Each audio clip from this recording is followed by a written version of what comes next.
Vous écoutez Modeste Schwartz, les post-occidentaux parlent aux post-occidentaux. Ceci est l'épisode 6 de la série Entendu à Budapest.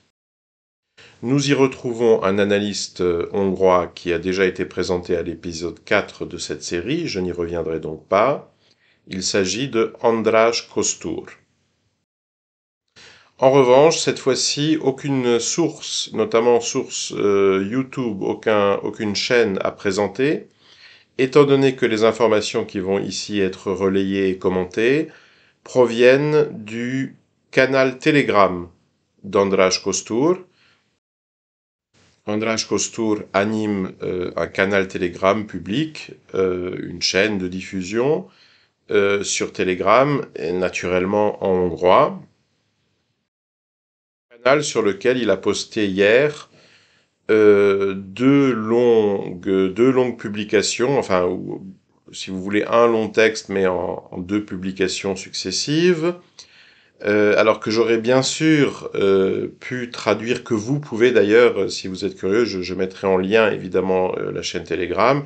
Il est possible de s'y abonner, d'aller copier-coller les textes en question, de les passer par un logiciel de traduction, les résultats valent ce qu'ils valent, mais enfin en gros, ça devrait quand même être compréhensible. Donc j'aurais pu faire ça de mon côté et poster tout ça en français sur ma chaîne Telegram, dont j'ajouterai, tiens d'ailleurs aussi le lien en description de cette vidéo. Simplement, d'une part, c'est pas forcément moins de travail que d'enregistrer une vidéo, et puis d'autre part et surtout, je pense que le texte est quand même assez dense, faisant référence de façon parfois un peu allusive à beaucoup d'événements des 10 dernières années en Ukraine, n'aurait pas forcément été extrêmement compréhensible pour tout le monde. Donc, pour toutes ces raisons, je préfère quand même lui consacrer une vidéo. Alors, en introduction de sa publication, András Kostur commence par remarquer que en dehors du monde slave de l'Est, d'Ukraine et de Russie, pratiquement personne ne relaye l'actualité ukrainienne interne. C'est-à-dire qu'on parle sans arrêt de la guerre en Ukraine, mais donc, rappelons-le, les opérations, alors en dehors de quelques frappes ciblées, les opérations se déroulent sur 20% au grand maximum du territoire de ce grand pays, euh, et affectent, disons, directement, là aussi, à tout casser 20% de sa population. Et vous avez les 80% restants d'un pays qui continue à fonctionner, où il continue à y avoir dans les conditions, disons, d'une censure et d'une réduction drastique du pluralisme politique, mais il continue à y avoir une vie politique. Et ça, on n'en entend jamais parler. Pour les raisons habituelles, qui sont les raisons qui m'ont amené à commencer cette série de podcasts, et qui est que en Occident, en général, et en France en particulier, on a droit fondamentalement à deux versions. L'une qui n'est même pas vraiment la version ukrainienne, c'est-à-dire c'est la version du gouvernement de Kiev filtrée par, on va dire, l'appareil otanien qui l'encadre. Donc c'est la propagande de guerre de l'OTAN. Et l'autre, eh bien, c'est la propagande du camp pro-russe qui va de temps en temps vous parler de l'Ukraine, mais pour vous dire à peu près toujours la même chose, c'est un régime extrêmement corrompu. Oui, oui, au demeurant, c'est vrai, ça l'est. L'armée ukrainienne a subi d'énormes pertes. Alors on peut discuter. Moi j'ai des raisons de douter en réalité des chiffres qui circulent, mais en tout cas les pertes sont importantes, ça c'est hors de doute. Elle est sur le point de s'effondrer, etc., etc. Donc tout ce qui sert, tout ce qui est susceptible de servir ce récit-là sera traduit, relayé, etc. Et tout le reste, même quand ça ne va pas nécessairement dans le sens inverse, même quand ça ne relève pas de la propagande pro-Kiev, mais tout simplement parce que c'est jugé inutile, ne sera tout simplement pas traduit, pas relayé, et donc vous n'en entendrez pas parler, à moins de regarder cette série de podcasts, ou éventuellement de comprendre le hongrois et de suivre les analystes hongrois. Mais lui, András Kostur, reste évidemment à l'écoute des nouvelles de son pays natal. Hein. C'est un Hongrois ou un demi-Hongrois de Subcarpathie qui parle couramment et le russe et l'ukrainien, outre le hongrois qui est la langue de sa mère. Et donc, parmi les épisodes dont il s'étonne de ne trouver aucun écho dans d'autres presses que celles d'Ukraine et de Russie, il y a l'affaire qui fait pas mal de bruit, semble-t-il, en ce moment en Ukraine, d'un certain Roman Chervinsky. Alors, qui est Roman Chervinsky? Bon, c'est un homme du renseignement, des forces spéciales, en bon français, c'est une barbouze, qui a travaillé notamment pour le SBU. Vous savez, le SBU, c'est donc SBU en français. C'est, disons, la descendance ukrainienne du KGB, un peu comme en Russie, disons, en grosso modo, hein, parce qu'il y a eu réorganisation, et puis ils ont tout rebaptisé, donc maintenant ça s'appellerait plutôt FSB. Bon, en Ukraine, ça s'appelle SBU, donc c'est les services intérieurs, mais Roman Chervinsky est aussi passé, semble-t-il, par les services extérieurs, par les services de renseignement de l'armée, etc. Euh, il est partout, et il semblerait que, en gros, au cours des 10 dernières années, il ait été d'à peu près tous les mauvais coups.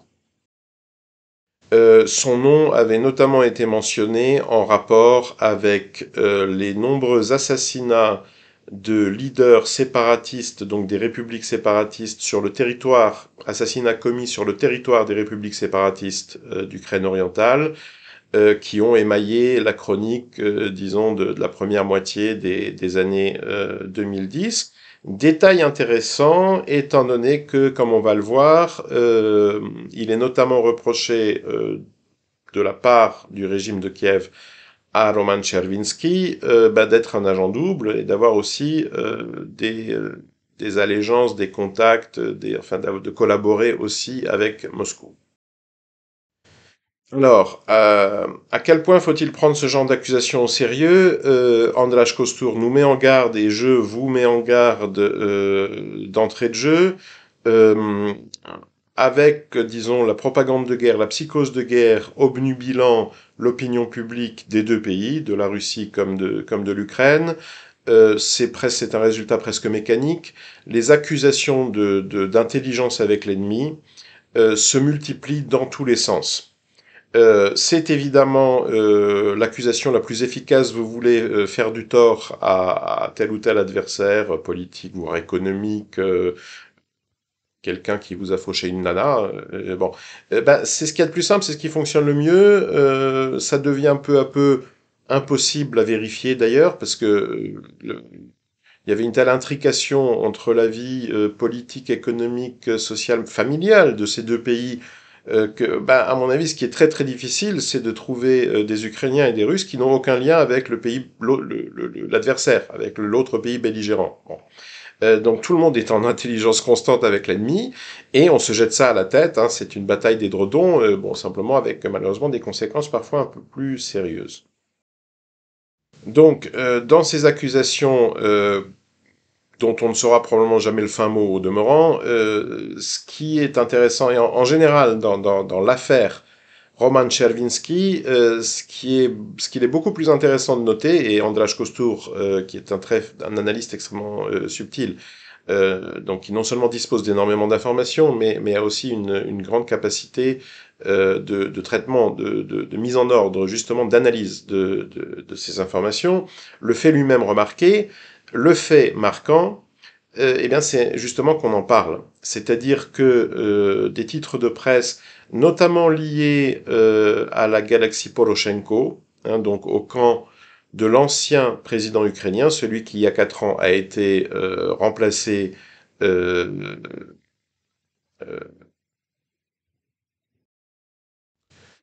contesté et vaincu, donc lors des élections d'il y a 4 ans par Volodymyr Zelensky, donc Petro Poroshenko. C'est la presse donc de ce camp, du camp Poroshenko, qui s'est emparée principalement des déclarations faites récemment dans le cadre de son procès par Roman Chervinsky, déclarations qui sont évidemment embarrassantes pour le régime de Volodymyr Zelensky. Alors, ce qu'il faut en déduire dans un premier temps, ce qu'il est important de constater, ce que constate András Kostur, c'est que, d'une certaine manière, le débat politique interne en Ukraine semble reprendre.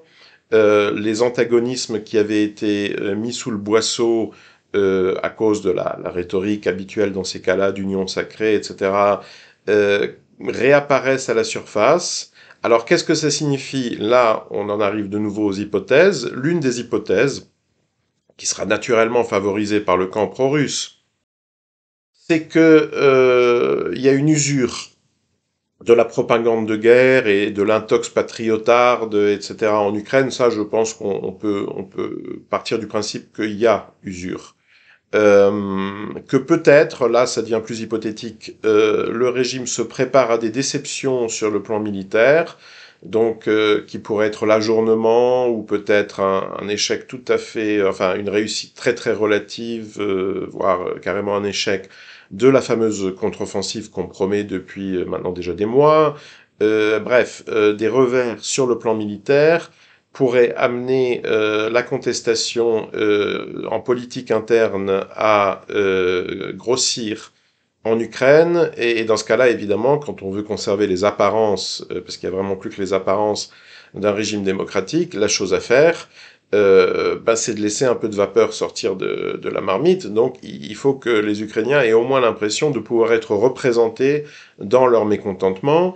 Et le candidat idéal, j'allais dire, pour ce job, c'est effectivement Petro Poroshenko, donc le président précédent, qui n'était qui au moment des élections semblait être plus russophobe que Volodymyr Zelensky, qui, rappelons-le, lui se présentait, mais comme pratiquement tous les gagnants des élections ukrainiennes des 20 dernières années, avec un grand programme de réconciliation de l'Ukraine et de la Russie. Bon, on a vu ce qu'il en est sorti. Euh, est-ce qu'aujourd'hui les rôles se sont inversés? Peut-être, d'un certain point de vue en apparence. Moi, je pense pas qu'il y ait de réelles différences idéologiques, si vous voulez, entre un Petro Poroshenko, un Volodymyr Zelensky, et on pourrait allonger la liste considérablement. Cette élite ukrainienne, en gros, est à peu près sur le même modèle. C'est plutôt la situation, donc être plutôt au pouvoir, plutôt dans l'opposition, plutôt dépendant d'une administration américaine qui voudrait désoligarchiser entre guillemets l'Ukraine, c'est-à-dire en fait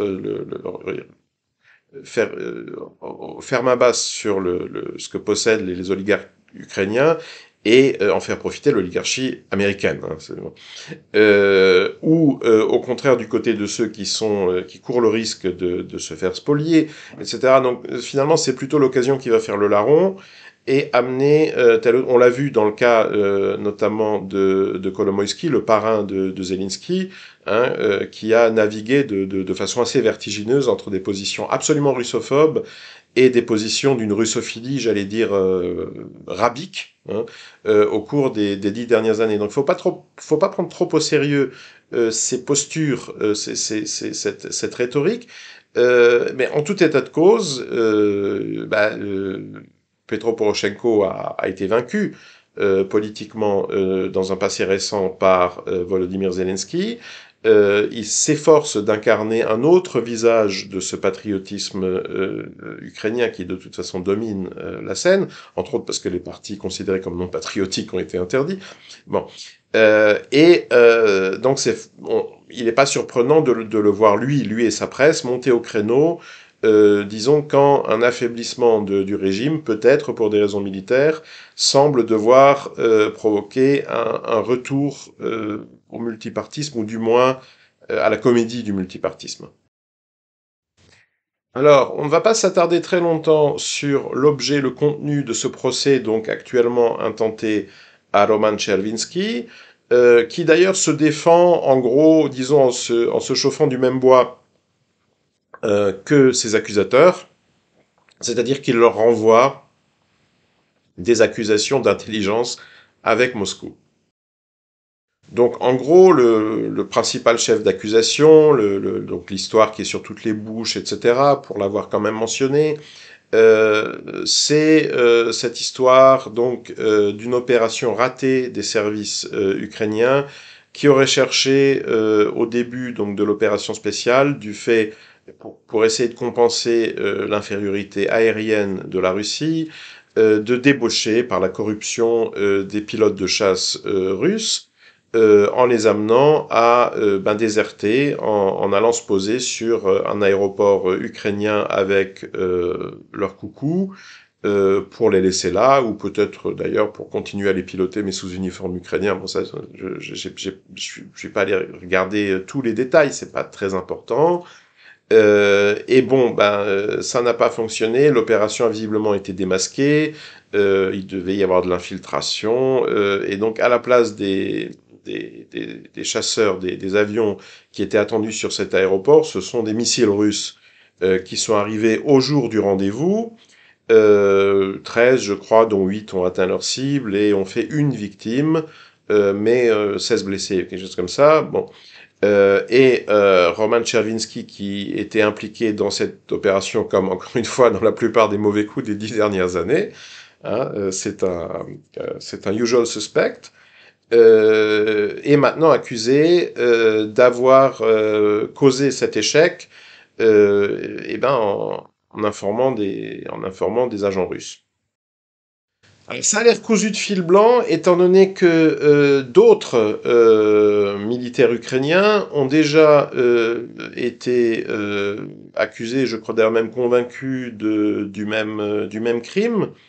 Euh, et donc on est dans cette situation où on se demande, c'est une casquette qui a déjà trop été portée. C'est-à-dire, mais attends, si c'est eux qui ont fait le coup, pourquoi est-ce que Tchervinsky aurait aussi, enfin bon, donc c'est pas très clair. Ce qui est très très clair en revanche, pour moi qui ai un peu l'habitude, entre autres pour en avoir été victime, donc de ces procès politiques du monde post-communiste, c'est il est ordinaire, hein, ça fait partie du modus operandi d'aller choisir des épisodes en réalité un peu anecdotiques, des chefs d'accusation relativement ridicules, euh, quand on veut faire tomber quelqu'un, mais disons, le but, c'est pas de l'éliminer, parce que sans ça, il aurait eu un accident comme tout le monde, il se serait défenestré du fait d'une dépression nerveuse.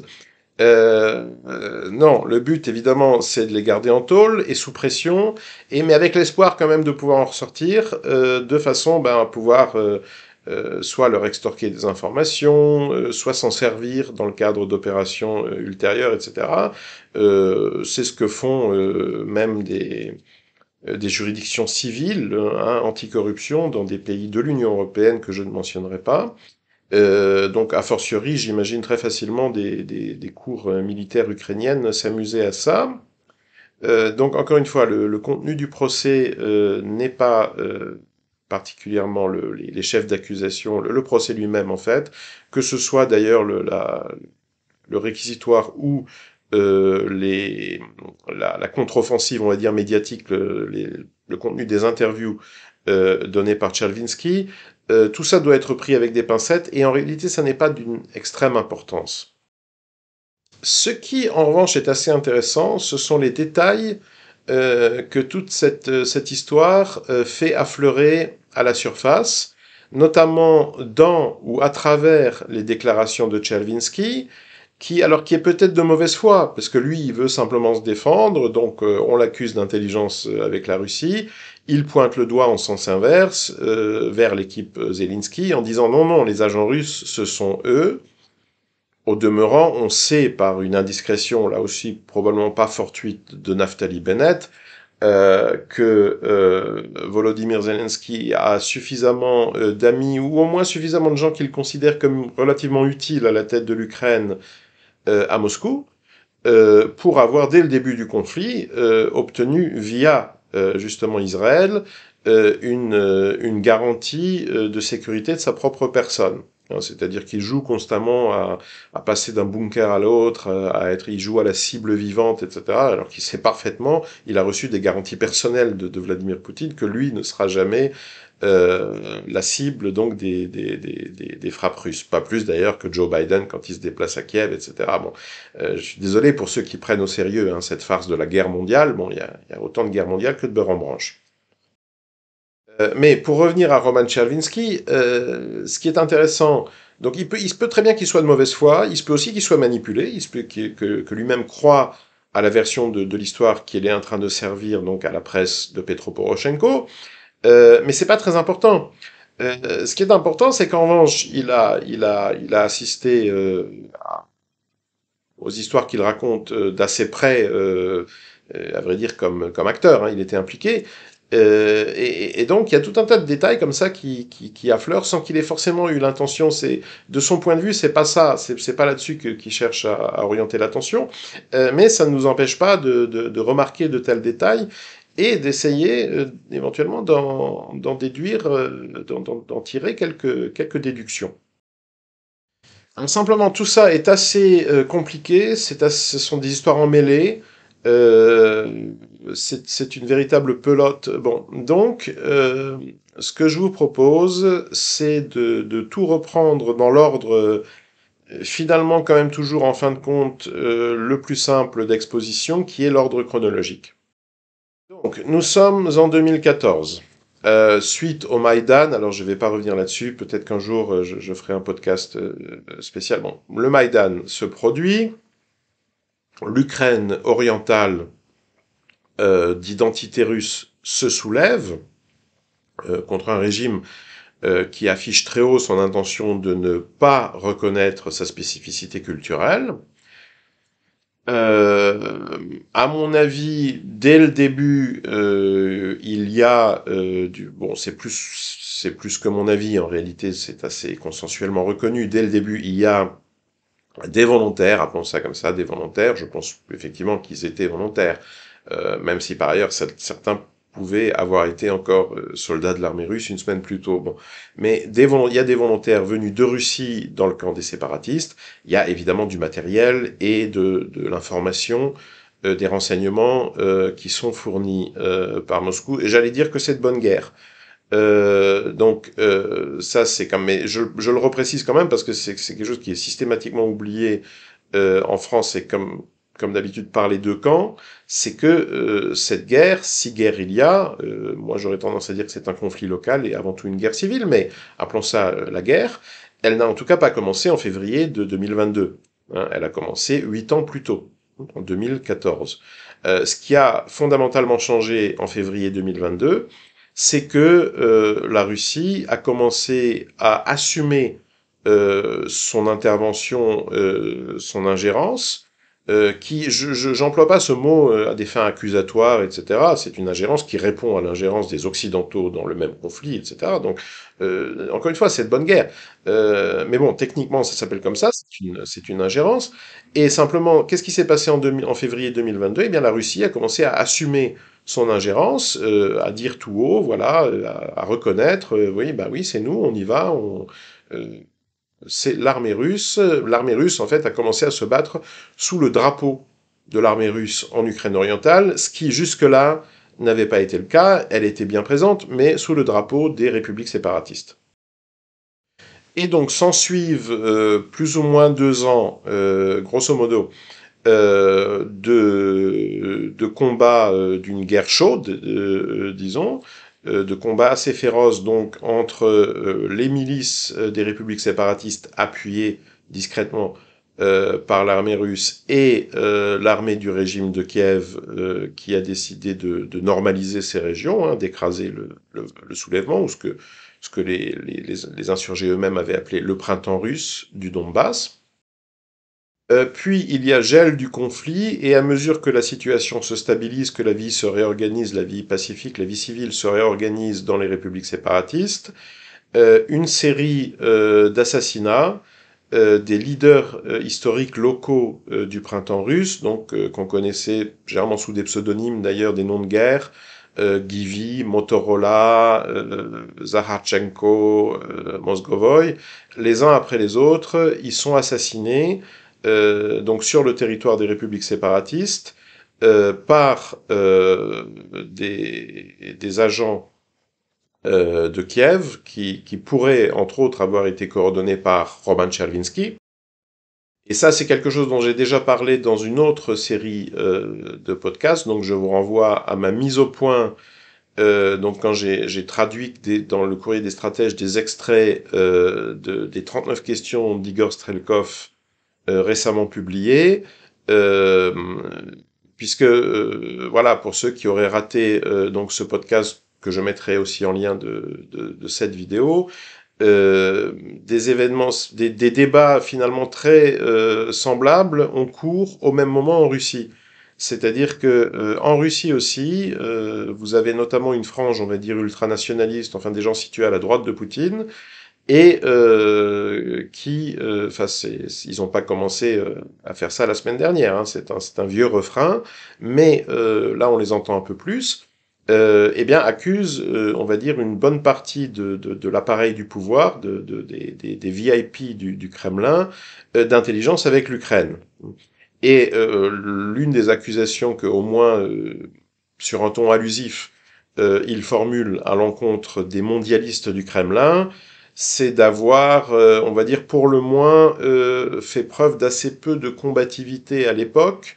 Là, ce sont les services russes, hein, les services de renseignement russes qui sont visés de toute évidence, pour combattre et endiguer cette vague d'assassinats, dont le résultat a été, aux surprises, que les leaders, on va dire, organiques en question, qui étaient sortis du rang des insurgés d'Ukraine orientale, ont été remplacés par des gens, souvent aussi du cru, mais ayant l'aval de Moscou. Bon, je n'en tire aucune conclusion.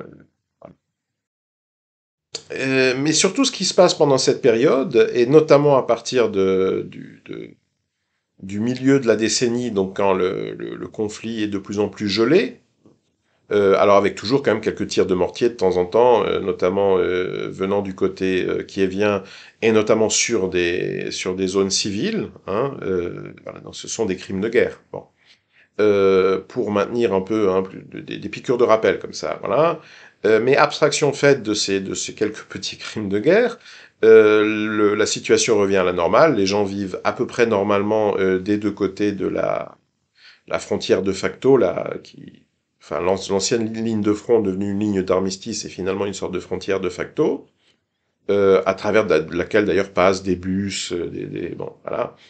Euh, et simplement, ce qui se passe, et ça, quand on est familiarisé avec la sociologie des guerres, et notamment des guerres civiles, on a vu ça arriver au Pays Basque, on a vu ça. Bon, il y a dans ce genre de situation de pourrissement, c'est-à-dire qu'il n'y a plus beaucoup d'opérations, on n'a plus tellement besoin, en réalité, d'hommes en armes. Oui, mais ça a duré quand même suffisamment longtemps et ça a suffisamment bouleversé l'existence de beaucoup de familles euh, pour, pour qu'on assiste à ce phénomène malheureusement habituel dans ce genre de circonstances, et c'est qu'il y a une sorte de professionnalisation de facto, hein, c'est-à-dire que, alors certains se professionnalisent tout court, c'est-à-dire que ils finissent par constituer ces milices des républiques séparatistes qu'on retrouvera au début de l'opération spéciale aux côtés de l'armée russe et des unités tchétchènes et de Wagner, etc. Bon, d'accord, mais d'autres se professionnalisent, on va dire, surtout se professionnalisent dans la violence, c'est-à-dire qu'il y a une dérive mafieuse qui prend notamment la forme du mercenariat. Hein. C'est-à-dire que si déjà pendant les années qui finalement auraient plutôt dû être celles de leurs études ou de leur mariage ou de bon, ils ont plutôt passé leur temps avec des copains et des calaches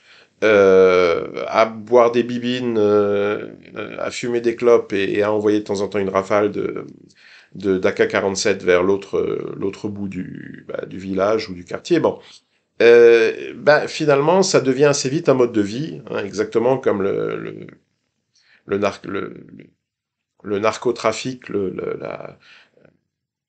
la drogue est devenue, qui était d'abord un instrument de financement donc de la guerre d'indépendance du séparatisme basque, a fini par devenir un mode de vie pour toute une partie de l'ETA à une certaine époque. Et ben là c'est pareil. Donc il y a un phénomène de mercenariat qui se développe donc chez ces jeunes gens, on va dire déboussolés par la guerre civile d'Ukraine orientale. et un certain nombre de compagnies militaires privées, hein, c'est un des signes des temps, hein, c'est un des phénomènes d'ailleurs inquiétants qui prennent de l'ampleur depuis déjà près de 2 décennies, mais visiblement ça s'accélère au cours des dernières années et même des derniers mois. Bon. Et donc ces compagnies militaires privées, eh bien, recrutent entre autres, parce qu'on sait bien où sont les viviers, hein, où trouver le personnel, recrutent donc dans le Donbass, dans les républiques séparatistes pro-russes. Et tout cela nous amène à l'été 2020, à cette curieuse histoire qui, au moins en Ukraine, est restée dans les mémoires sous le nom d'affaire Wagner. Alors, que s'est-il passé à l'été 2020?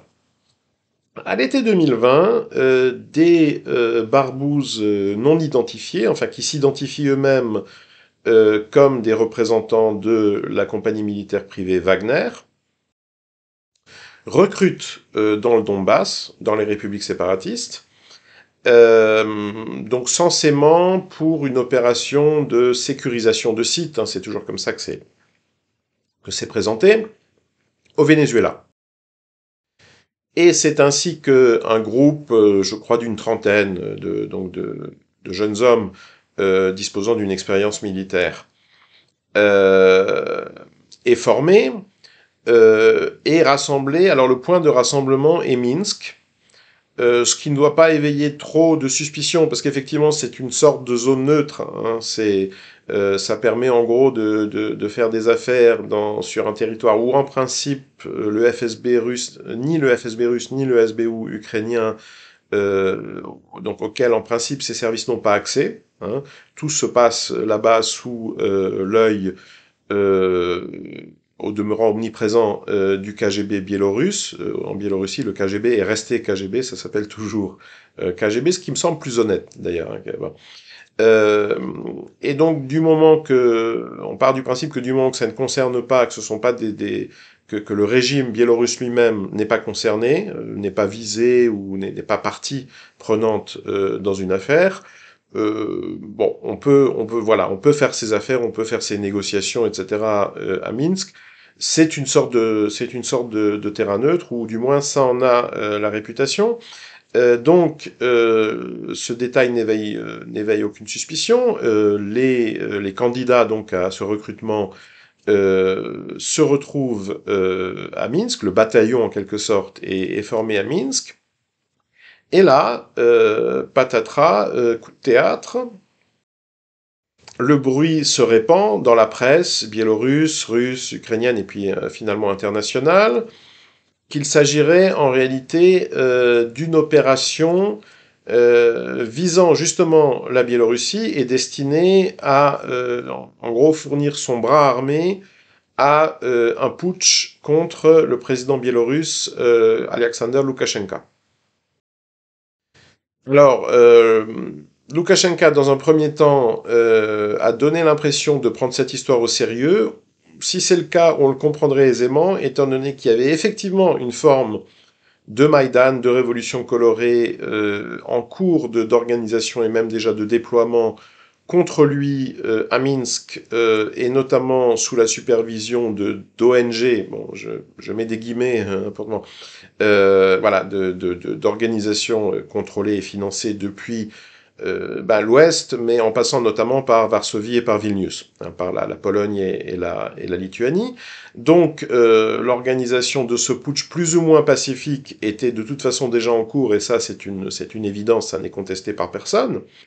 Euh, donc le soupçon qu'éventuellement quelqu'un pourrait vouloir ajouter au moment décisif un peu de muscle, comme diraient les anglo-saxons, hein, c'est-à-dire en fait une intervention militarisée, n'était pas si, finalement, ça demandait pas beaucoup de paranoïa. Et d'ailleurs, les gens qui avaient organisé tout ça, parce que c'est très probablement une manipulation, une intoxication, étaient bien conscients de ce contexte et qu'un tel contexte allait favoriser leur dessein. Et du coup, les mercenaires ukrainiens, donc ukrainiens de l'Est, du Donbass, sont dans un premier temps arrêtés par les services biélorusses. Il y a visiblement de très intenses échanges téléphoniques entre Minsk et Kiev, et encore plus entre Minsk et Moscou. Hein, la ligne chauffe. Et là, ça commence comme d'habitude à partir dans tous les sens. Donc, certaines sources parlent d'un complot organisé depuis Moscou, que le Kremlin aurait décidé de se débarrasser de Loukachenko parce qu'il n'était pas assez coopératif, etc. Là encore, c'est une histoire, à mon avis, c'est pas ça qui s'est produit, mais il y avait une certaine vraisemblance, hein, étant donné qu'on a tendance à l'oublier dans les deux camps et pour cause. Le camp occidental qui veut diaboliser Loukachenko, le dernier dictateur d'Europe, etc., etc., et le camp pro-russe qui ne veut surtout pas entendre parler de dissensions, de divergences d'opinion récentes ou anciennes entre le Kremlin et Minsk. Or, il en a existé au début des années 2010. Loukachenko est globalement sur la même ligne que Yanukovych en Ukraine, qui est celle d'une politique d'équilibre, c'est-à-dire essayer de ne pas se laisser vassaliser ni par Moscou ni par l'Occident. Alors dans le cas de Loukachenko, c'est une politique d'équilibre qui a été poignardée dans le dos justement par l'Occident, et justement au cours de cet été 2020, que j'ai d'ailleurs en partie passé moi-même à Minsk, donc j'ai été témoin oculaire d'une partie au moins des événements. Quand il est devenu évident que via le vassal polonais et le vassal lituanien, l'Occident avait décidé de poignarder dans le dos un Loukachenko qui pourtant, depuis une décennie, multipliait les gestes, disons, de rapprochement, et ben Loukachenko, effectivement, n'a plus eu d'autre choix que d'accepter la main tendue russe. Alors pour moi, c'est un souvenir personnel. J'étais à Minsk à ce moment-là. J'étais logé pas très loin de la place de la Victoire. Hein, donc Plochet Pabiedi en russe, c'est Plosha Peremokhi, quelque chose comme ça en biélorusse, où j'allais régulièrement le matin prendre un café. Et alors c'est un haut lieu du patriotisme biélorusse, etc. C'est la place de la victoire sur le fascisme, sur l'Allemagne hitlérienne. Hein. Bon. Donc elle est toujours pleine de drapeaux. Il y a un monument commémoratif au milieu, etc. De drapeaux biélorusses. Enfin moi, j'avais pris l'habitude d'y voir toujours un peu partout sur les, euh, les piliers de l'éclairage public, etc. Donc des drapeaux biélorusses. Et puis un beau matin, je vais m'installer donc à la terrasse, c'était début septembre, du café où j'avais mes habitudes, et puis je vois qu'à côté de chaque drapeau biélorusse vient d'apparaître un drapeau russe, un drapeau de la Fédération de Russie. Et donc à ce moment-là, je demande au serveur, ah bah tiens, qu'est-ce qui se passe? Vous avez une visite officielle, peut-être Poutine, ou etc. Puis lui, il hausse les épaules et il me répond, non, non, mais maintenant en fait on va être russe. Ah bon, d'accord. Je voudrais un cappuccino alors. Donc pour revenir à la fameuse affaire Wagner, il y a évidemment des rumeurs contraires, que c'est Kiev, donc le régime du Maïdan, déjà incarné à l'époque par Volodymyr Zelensky, qui a décidé de se débarrasser de Loukachenko parce qu'il est trop proche, présenté en tout cas comme trop proche de Moscou, etc., etc. Et puis alors finalement, Loukachenko se fait une religion, laquelle exactement, je pense qu'on ne le saura jamais ou dans très longtemps, mais le résultat concret, on le sait, et c'est que les mercenaires ont été libérés et raccompagnés vers la Russie après avoir reçu la visite de Loukachenko lui-même, qui a tenu à se laisser filmer en leur compagnie, donc dans son rôle habituel du père de la nation, et d'ailleurs de tous les Slaves, extrêmement paternalistes, à leur serrer la main, leur mettre des tapes dans le dos, etc. Donc mes enfants, c'est comme ça qu'ils parlent généralement des gens de moins de 30 ans. Mes enfants, vous inquiétez pas, c'était un malentendu, tout va bien, on va vous raccompagner en Russie, il n'y a pas de problème, no hard feelings, hein, c'était le message. Alors, au milieu de toutes ces hypothèses, je vais me permettre d'en formuler une. Je pense connaître le dossier suffisamment bien pour me risquer à cet exercice, qui est périlleux, hein, évidemment. Il se peut que dans 5 ans, tout d'un coup, on découvre que ce qui s'est réellement passé est en fait aux antipodes de ce que je vais maintenant exposer. Mais enfin, bon, essayons. Mon opinion, c'est qu'en réalité, aucun acteur sérieux n'a jamais envisagé de faire tomber Loukachenko par la force. D'engager avec lui un bras de fer, disons, en manipulant l'opinion publique, en obtenant des images de manifestations monstres à Minsk, etc. Ça, oui, et c'est ce que l'Occident a voulu faire, ça a raté. Mais connaissant notamment la redoutable efficacité du KGB biélorusse, je pense pas que quiconque ait jamais vraiment envisagé ce genre de scénario à la James Bond avec 30 bonhommes, alors peut-être expérimentés, ayant l'expérience du feu, mais enfin quand même, 30 bonhommes avec, je sais pas, des Uzi ou des bons qui vont débarquer au palais présidentiel. Non, non, non, non, ça j'y crois pas.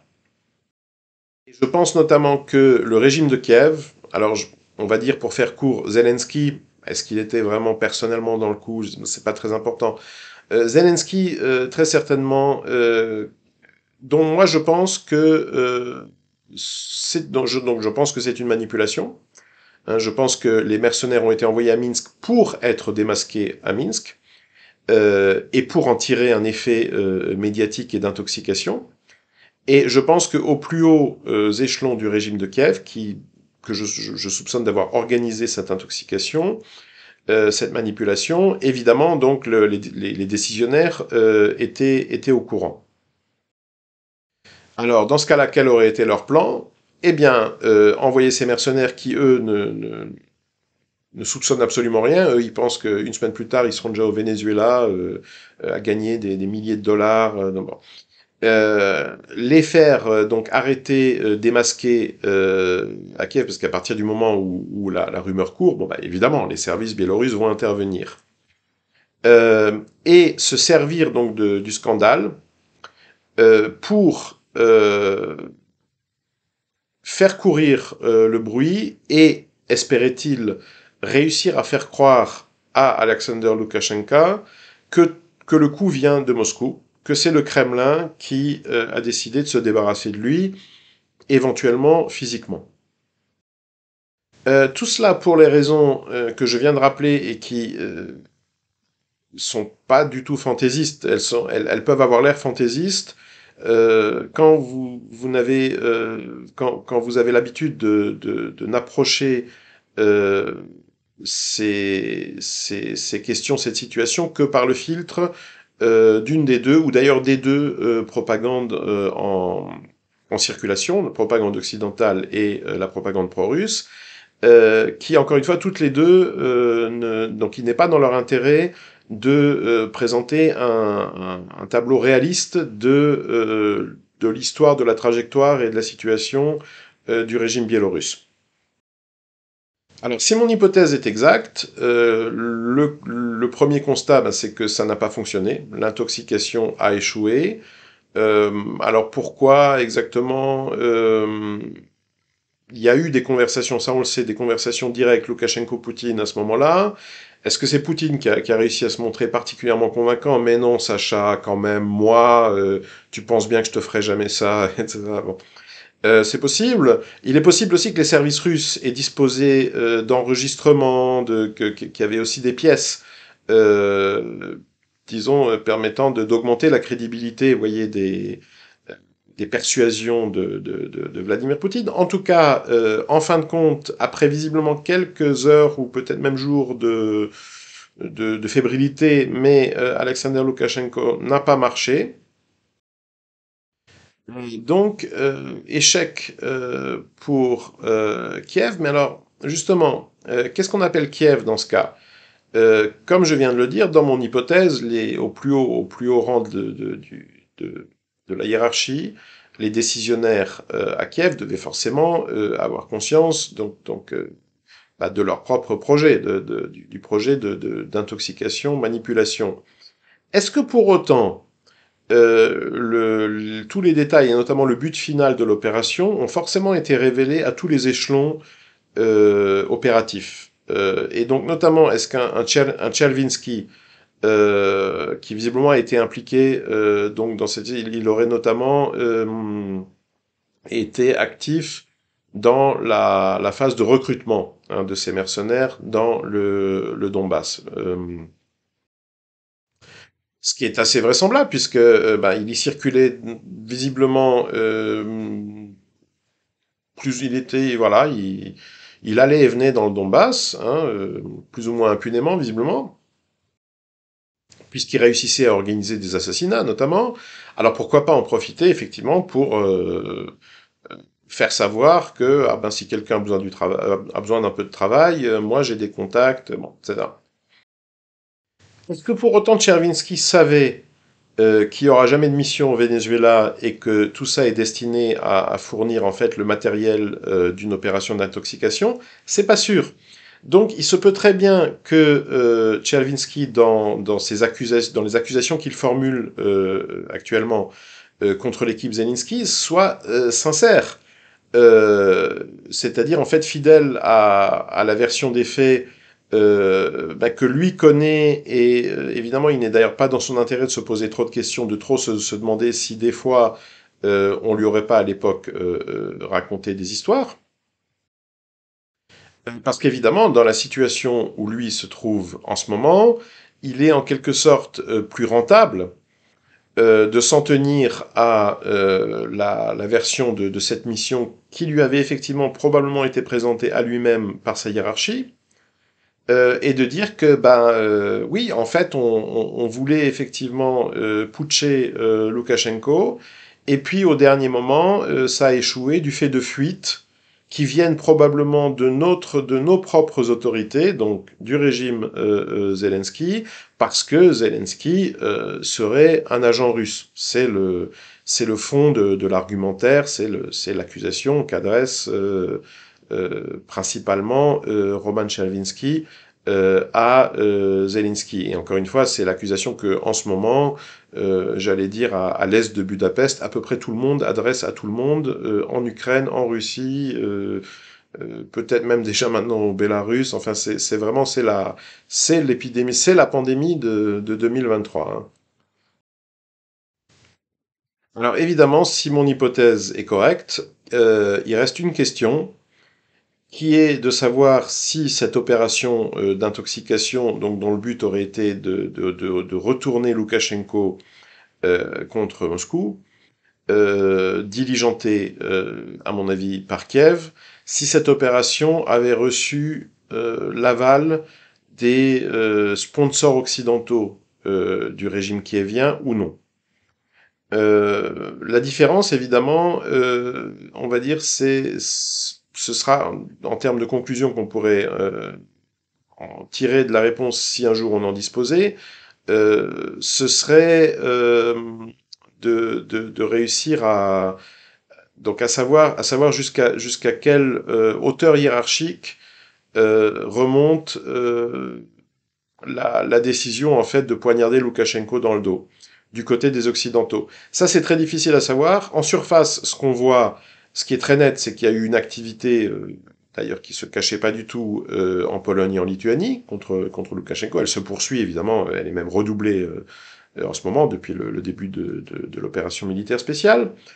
Et ce qu'on peut subodorer, moi du moins c'est ce que je subodore, c'est qu'il y a donc aussi eu cette activité, là plutôt d'ailleurs manipulatoire qu'hostile, de Kiev. Alors, quant à savoir en revanche, derrière Vilnius, derrière Varsovie, derrière Kiev, quels fils ont pu être tirés et par qui, c'est-à-dire jusqu'à quel niveau décisionnaire dans la hiérarchie du pouvoir occidental a pu remonter une décision de soumettre Loukachenko à un chantage ou de le faire tomber, d'ailleurs quoi qu'il arrive, c'est très difficile à savoir. Mais évidemment, si on pouvait savoir dans quelle mesure l'opération diligentée par Kiev avait l'aval des Occidentaux, ça permettrait aussi de préciser leurs intentions. Parce que, évidemment, les deux scénarios principaux, ce sont d'une part ceux de la tentative de changement de régime dans les règles, donc se débarrasser de Loukachenko à tout prix, C'est pas totalement impossible, notamment vu le degré de fanatisme qu'a atteint le camp occidental, on va dire les extrémistes du camp occidental. Hein, Loukachenko est l'auteur de déclarations homophobes. Donc j'allais dire c'est quelqu'un qui doit disparaître qui, qui doit perdre le pouvoir et si possible disparaître de la surface de la planète, même si ça implique de la vitrifier, la planète. Hein. Je veux dire, un univers radioactif est quand même préférable à un univers homophobe, du point de vue des élites occidentales. Bien. Ou si, on va dire, dans le cadre d'une rationalité un peu mieux conservée, le projet a pu aussi être, on peut imaginer un scénario dans lequel il s'agissait plutôt d'une stratégie de chantage, c'est-à-dire exercer des pressions, en parallèle peut-être essayer de manipuler, donc de brouiller Minsk et Moscou, ou du moins de souffler sur des braises qui de toute façon étaient là, de manière à ce que, entre la pression de la rue, qui lui demande plus d'Occident, voilà, de se tourner vers l'Ouest, et une éventuelle manipulation l'amenant à penser que Moscou aimerait bien se débarrasser de lui, peut-être même physiquement, il existait peut-être quelque part l'espoir de retourner Loukachenko. Alors, je pense que cet espoir a de toute façon existé. La grande question, c'est où? Est-ce qu'il a existé uniquement à Kiev? Est-ce qu'il a aussi existé, par exemple, à Washington? Bon, ça, ce sont des questions auxquelles on n'aura peut-être jamais de réponse, ou si on finit par en avoir, on les aura dans assez longtemps.